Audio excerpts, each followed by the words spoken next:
Well, did any of you remember those healthcare protesters, the ones the White House said were actually manufactured? Well, apparently today they are even worse. This mob activity is straight from the playbook of high-level Republican political operatives. They have no plan for moving our country forward, so they've called out the mob.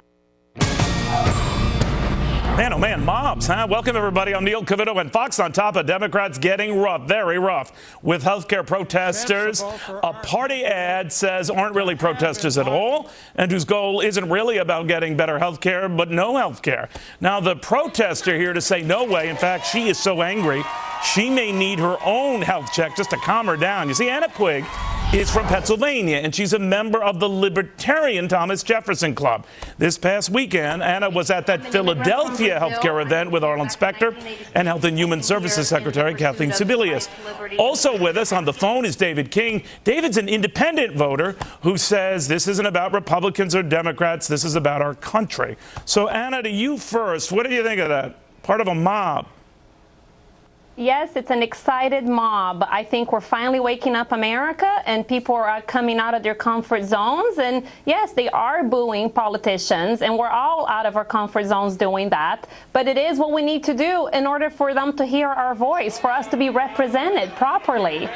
Did anyone put you up to either protest or to scream or to shout at this Pennsylvania event?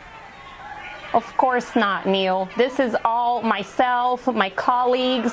It was us sitting around the kitchen table one day and deciding that, you know, they're taking away our country. They're hijacking our country. And we're not going to be the silent majority anymore. We're here to fight for our freedoms. Anna, we should explain to a lot of folks, administration officials organize these healthcare forums. You guys didn't. I mean, you might have acted up once you were there, but you know, you didn't create the form and then have the administration officials or healthcare advocates come.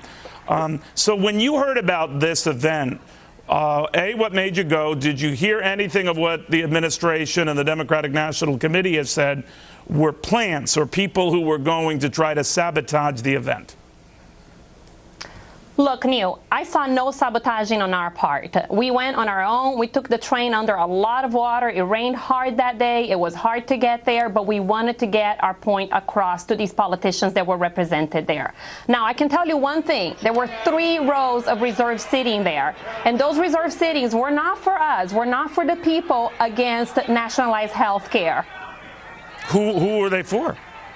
They were for the Acorns. They were for the SEIUs. They were for the people, for Congress people, like Congressman Fatah from the 2nd Congressional District. He sat there on his cell phone the entire time, didn't answer a single question, while he should have been representing his constituents who were heavily represented there. Okay. David King on the phone with us right now. I know you have not been to one of these forums, the kind that Anna was at. I know you have said or told our producers you hope to in the very near future. But what do you think of